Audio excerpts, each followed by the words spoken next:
जय भोलेनाथ, जय सिया राम, हर हर महादेव, जय जय श्री राम। हाय फ्रेंड्स, कैसे हो? आज 17 अक्टूबर शुक्रवार सुबह के 3:55 हो गई है।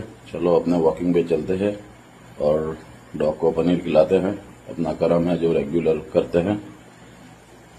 जय सिया राम, जय भोलेनाथ। वही 1 किलो 600 ग्राम। जय भोलेनाथ, जय श्री राम। सुबह की ठंडी ठंडी हवा, सुनसान रास्ता, भोलेनाथ जी का मंदिर है।